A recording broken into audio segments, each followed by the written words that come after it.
Itulah yang mempengaruhi, itu yang tidak bisa dimodifikasi.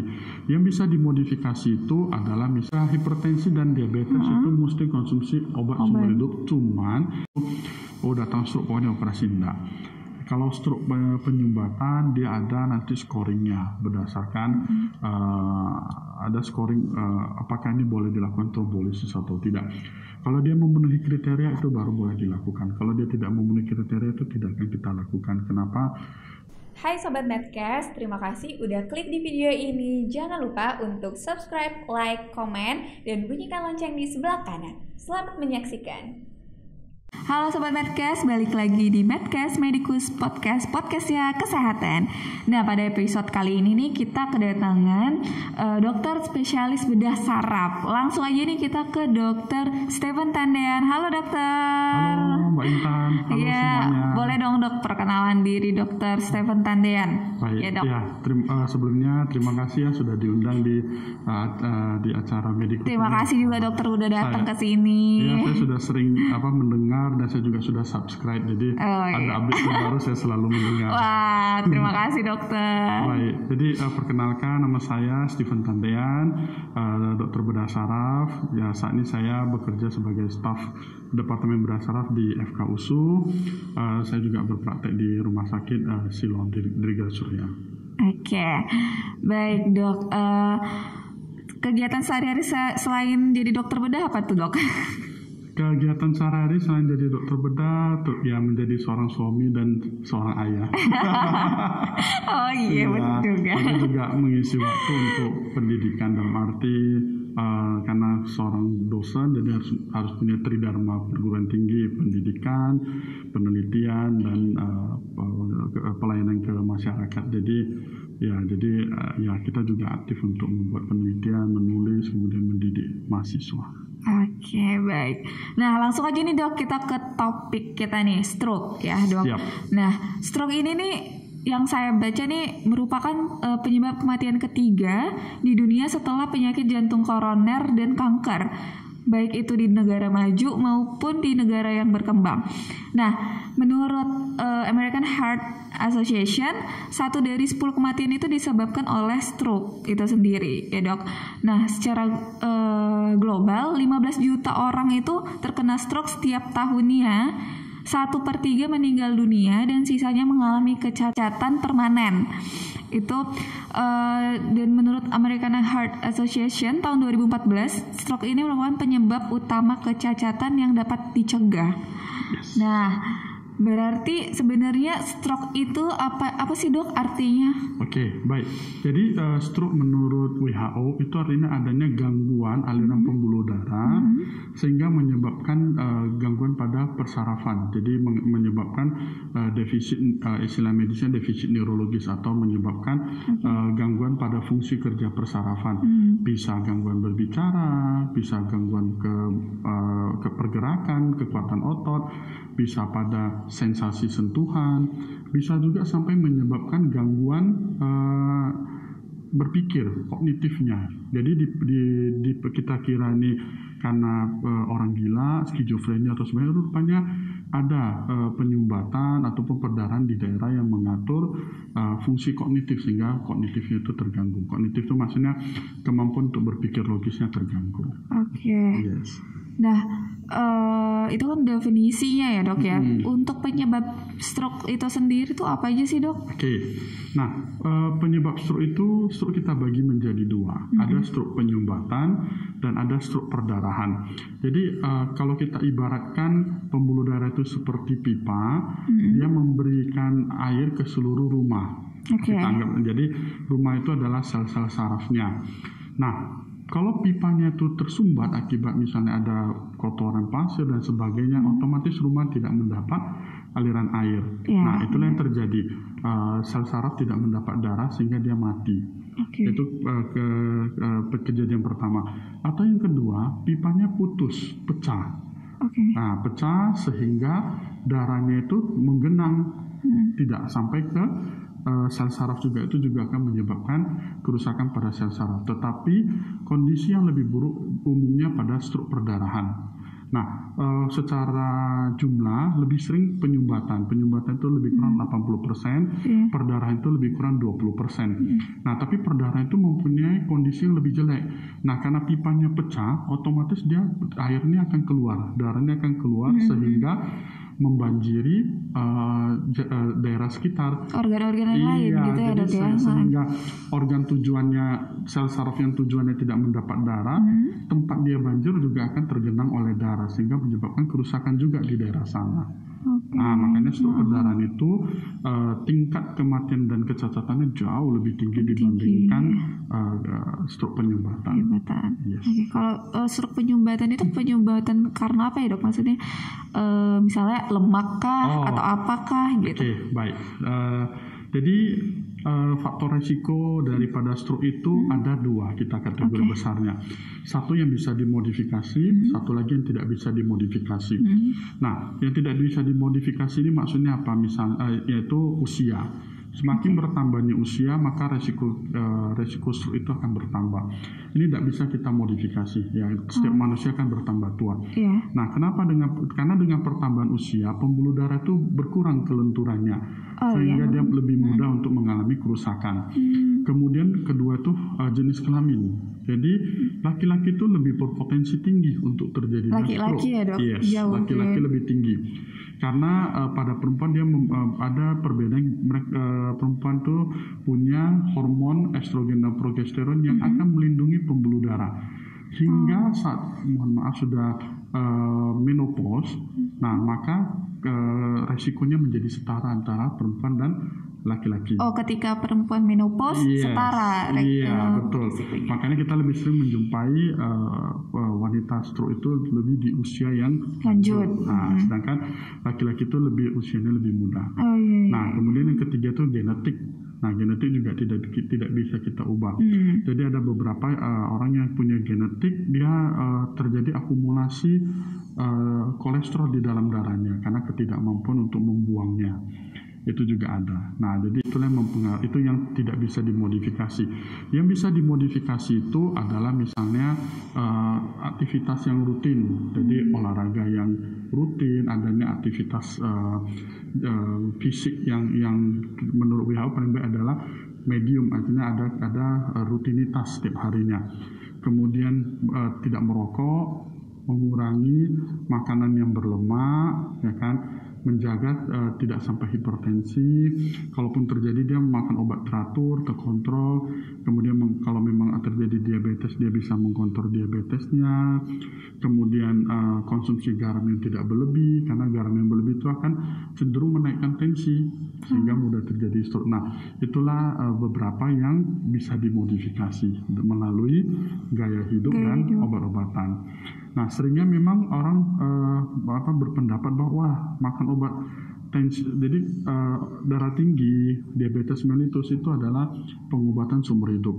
Nah, orang sering jangan makan obat seumur hidup, nanti rusak ginjal, nanti rusak hati.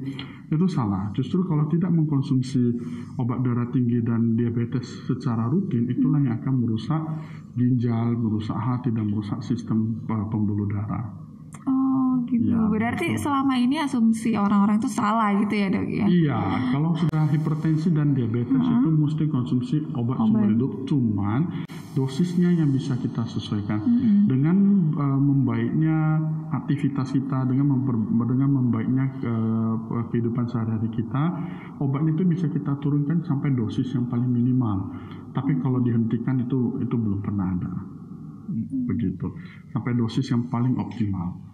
Ya, misalnya kalau lifestyle-nya jelek, dia perlu 2-3 obat. Tapi kalau lifestyle-nya bagus, dia hanya perlu 1 obat dengan dosis yang paling kecil. Begitu, Dok. Oke. Oke, dokter. Nah, kalau berarti kita nggak heran dong ya, Dok, kalau misalnya ada laki-laki tiba-tiba meninggal dunia pada usia muda gitu ya, karena tadi dokter sebutkan bahwa laki-laki itu lebih beresiko dari wanita. Betul. Tiba-tiba soalnya sering kan kejadian, Dok, gitu, lagi olahraga tiba-tiba meninggal. Betul. Gitu ya dok ya. Jadi gangguan pembuluh darah sebenarnya. Tapi kalau yang sudden death itu umumnya lebih karena penyakit jantung. Penyakit maksudnya stroke itu tidak pernah menyebabkan sudden death. Dia umumnya itu pasti ada sumbatan, ada gitu. penurunan kesadaran dulu, butuh proses biasanya.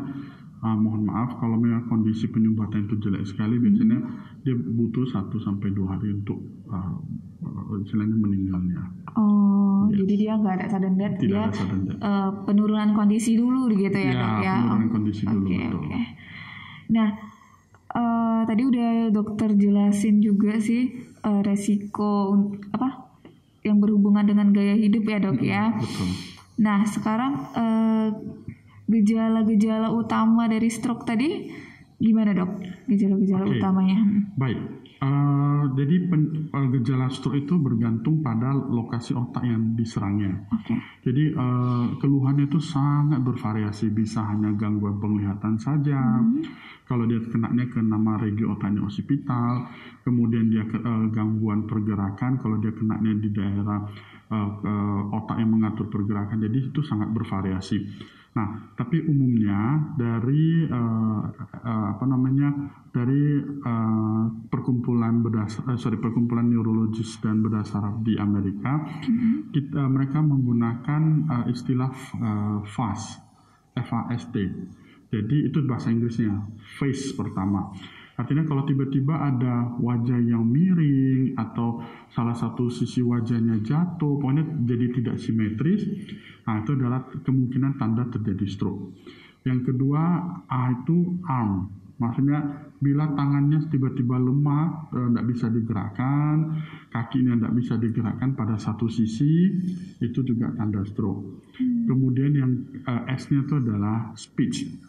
Jadi S itu speech. Jadi kalau tiba-tiba dia tidak bisa berbicara sama sekali atau ngomongnya jadi terbata-bata, hanya menggunakan 1-2 kata, maka kita akan masuk ke T. T itu time, artinya saatnya untuk menelpon atau pergi ke rumah sakit segera. Kenapa? Karena ini akan berkaitan dengan pengobatannya. Jadi kalau karena kan tadi saya sampaikan stroke penyumbatan itu yang paling sering 80%. Nah, apabila dia melakukan apabila pada stroke penyumbatan itu dia pergi ke rumah sakit di bawah 4 jam, itu bisa kita lakukan ada yang 3-4 jam, setiap sentra beda-beda. Kita bisa melakukan namanya trombolisis. Itu gumpalannya itu dipecahkan. Jadi disuntikkan suatu obat-obatan untuk memecahkan sumbatannya. Tapi kalau sudah lebih dari 3-4 jam, obat ini tidak boleh digunakan lagi. Nah, kalau misalnya dia masih di bawah 8 jam, kita masih punya satu senjata lagi, namanya thrombectomy mechanical. Jadi kita akan masukkan wire dari pembuluh darah besar ke paha, seperti orang kateterisasi jantung, tapi ini kateterisasinya tidak ke jantung, kita ke otak. Kita cari mana sumbatannya, kita tarik dia. Jadi kita tarik penyumbatannya keluar, nah supaya aliran darahnya itu kembali lancar. Nah, itu dengan pengobatan seperti itu, tingkat kesembuhannya itu sangat tinggi sekali, dan kalaupun sembuh dia bisa hampir kembali seperti semula, seperti tidak ada keluhan. Nah, tapi kalau sudah lewat dari jam yang tadi saya sampaikan, tidak ada lagi modalitas kita untuk memecahkan pembuluh darah tersebut, itu sudah tidak boleh. Kita hanya bisa memberikan obat-obatan untuk mencegah penyumbatan lebih lanjut, obat pengencer darah kalau sering diistilahkan, tapi tindakan yang agresifnya sudah tidak boleh. Jadi kalau menurut standar luar negeri itu paling maksimal pun trombektomi mechanical yang tadi kita bilang tarik itu hanya beberapa research itu boleh sampai 24 jam, tapi kita harus ada pemeriksaan yang sangat detail, ada namanya MRI perfusion. Kita harus ada menjumpai adanya bahasanya agak ilmiah sedikit, mismatch perfusion, artinya tingkat kerusakannya itu belum sampai daerah perfusi otaknya semua. Jadi kalau memang ada mismatch itu baru masih boleh kita tarik, tapi memang dengan resiko yang lebih tinggi dibandingkan kalau di bawah 8 jam. Oke. Jadi kita beberapa kali pernah maksudnya dapat pasien yang di bawah 4 jam disuntikkan trombolisis, pasien itu langsung maksudnya motor itu tuh balik seperti semula. Itu seperti ya kalau saya lihat itu seperti magic jadinya, yang dari lumpuh sebelah bibirnya merah disuntik, wah tiba-tiba bisa kembali balik lagi kembali semua. Tapi memang terus terang tindakan tersebut juga ada resiko, sehingga memang nanti pasti akan disampaikanlah resiko-resiko dari tindakan tersebut. Mungkin nanti bisa kita bahas kalau memang masih ada waktunya. Oke dokter, berarti apabila udah ada tanda-tanda atau gejala dari stroke ini langsung bawa ke rumah sakit ya dok. Betul. Ya biar segera ditangani. Betul. Nah kalau misalnya ada curiga ke suatu stroke perdarahan, ya kita usahakan mencari rumah sakit yang memang punya stroke unitnya. Jadi yang memang punya kemampuan untuk melakukan trombolisis. Ya kita harus akui tidak semua rumah sakit itu punya unit untuk trombolisis. Ya karena kan ya namanya fasilitas dan sarana setiap rumah sakit itu berbeda-beda. Tapi nanti bisa dicari tahu oleh para ini. Karena kan maksudnya setiap kota, setiap apa kan berbeda-beda. Jadi kita sulit untuk menyebutkan satu persatu. Iya benar-benar dok. Oke. Nah ini dok, apa sih dok maksudnya golden period dari stroke itu? Maksudnya apa? Seberapa penting sih hal itu dok? Ya, nah itu tadi dok yang tadi saya sampaikan. Yang waktu itu ya dok ya? Golden period. Jadi yang tadi di bawah 4 jam, kemudian di bawah 24 jam. Nah kemudian di bawah 8 jam. Nah kemudian juga selain untuk stroke penyumbatan, stroke perdarahan juga seperti itu. Bila datang dalam waktu yang cepat, maka kita bisa memberikan penanganan yang cepat. Jadi saat terjadinya perdarahan, tadi kan yang penyumbatan sudah kita ke perdarahan.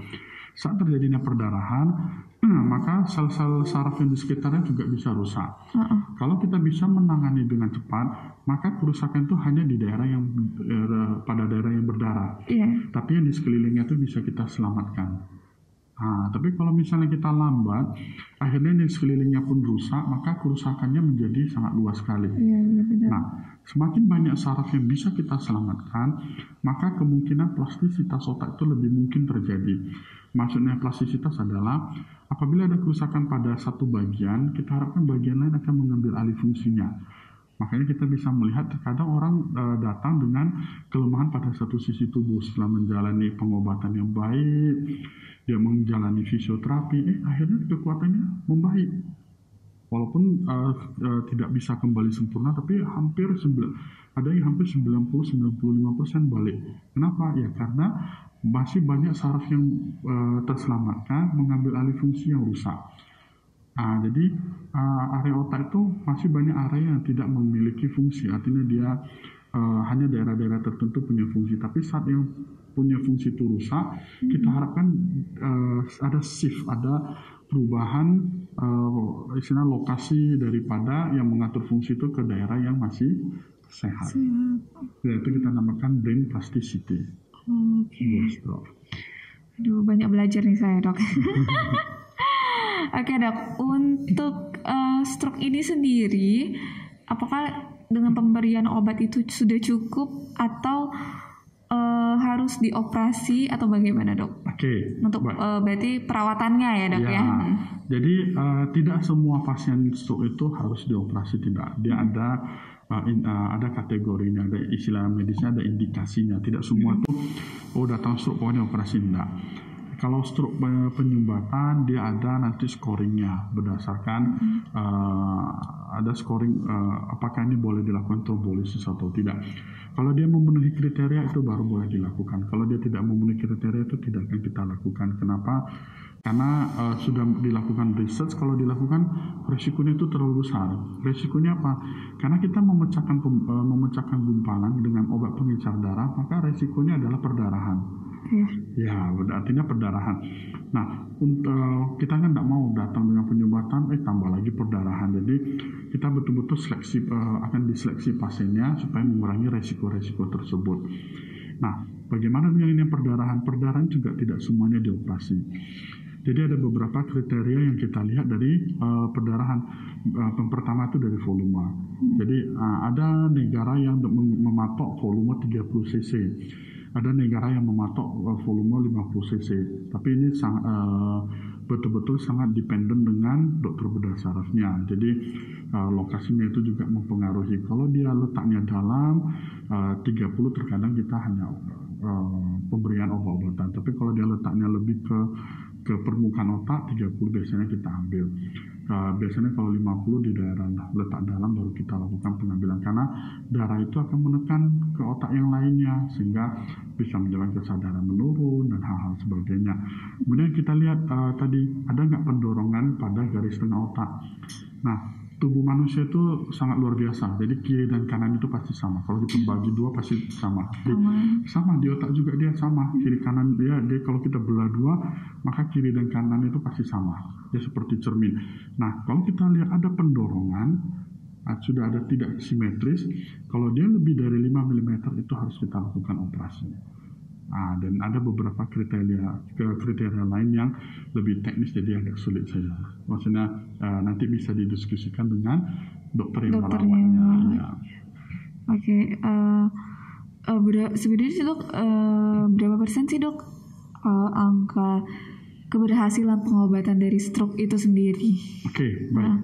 Jadi kalau stroke ini dari pengalaman dokter sebagai dokter bedah saraf. Gitu. Nah, kalau dari pengalaman saya itu sangat bergantung dengan waktu.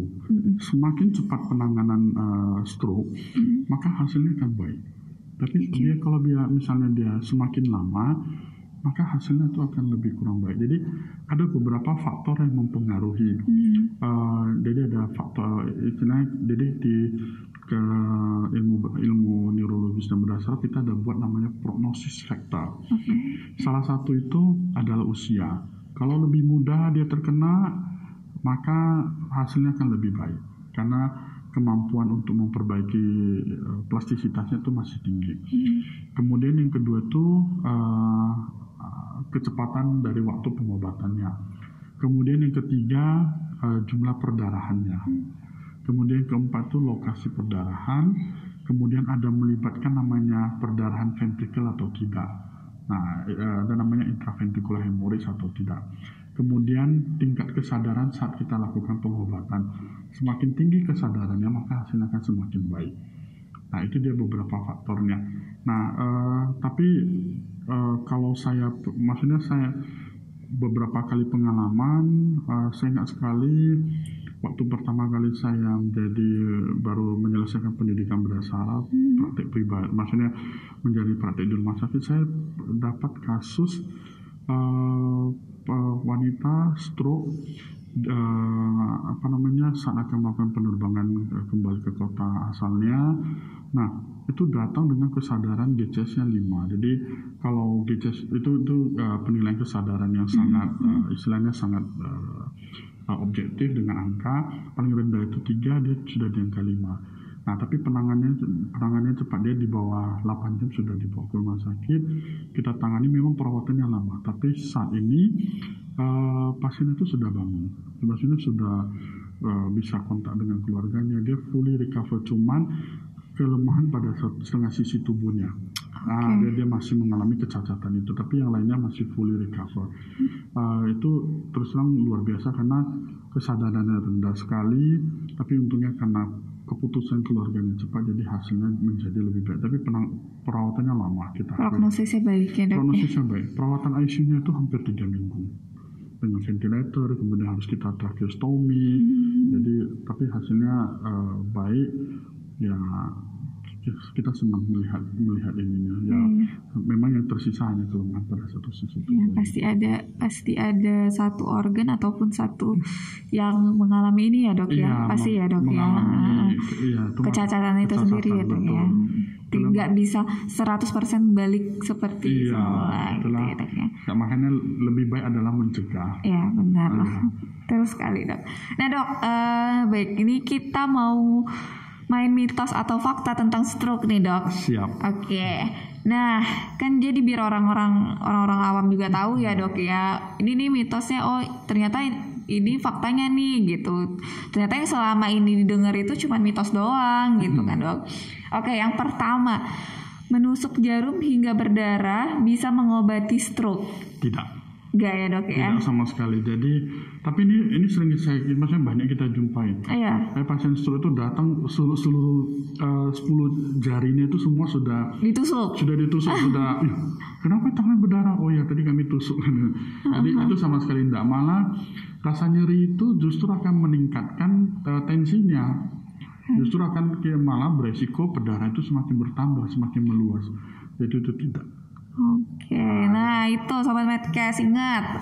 Jadi saya juga masih bertanya-tanya apa hubungannya mengeluarkan darah dari jari dengan mengatasi stroke. Ya kalau secara medis tidak ada. Cuma maksudnya saya masih bertanya ke orang yang menusuk, mereka juga karena katanya. Jadi itu tidak benar.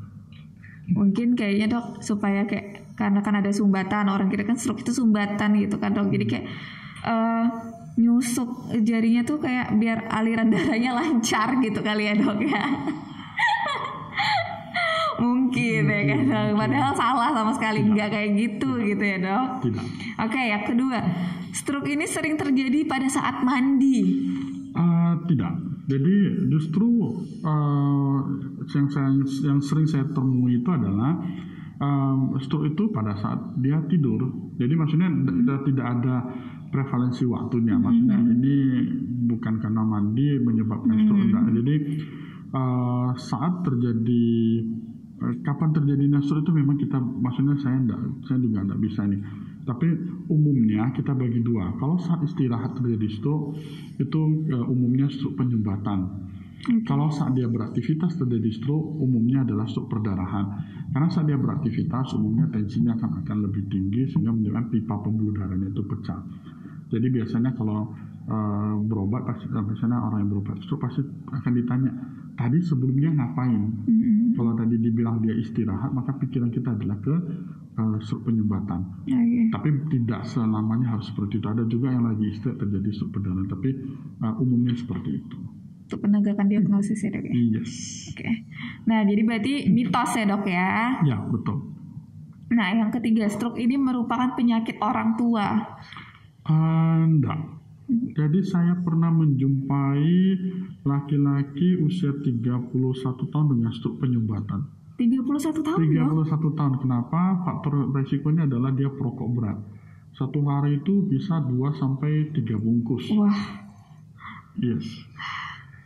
Jadi itu usia termuda yang saya pernah jumpai. Nah untungnya, tapi maksudnya dia datang sudah lewat dari 24 jam. Jadi kemarin itu tidak bisa kita lakukan trombolisis.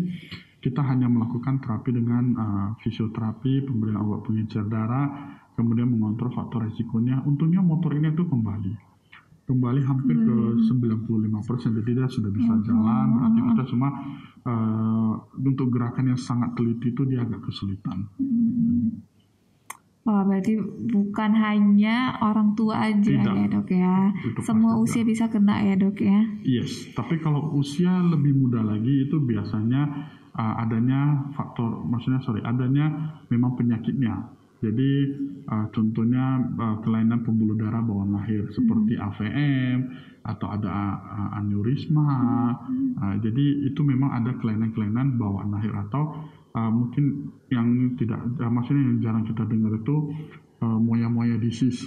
Jadi pembuluh darahnya itu mengalami penebalan sehingga dia menciut, sehingga lubangnya itu kecil, akhirnya darah ke otaknya itu tidak berkurang dan bisa menyebabkan penyumbatan. Itu saya pernah jumpa satu kali kasusnya di praktek saya. Nah, kebetulan saya cukup familiar dengan penyakit ini karena saat pelatihan di Jepang, di Toyama, banyak sekali kasus moya-moya disease. Jadi makanya saya cukup familiar. Oke, dokter. Nah, yang terakhir nih dok, orang kurus gak mungkin kena stroke. Nah, mitos atau fakta itu dok?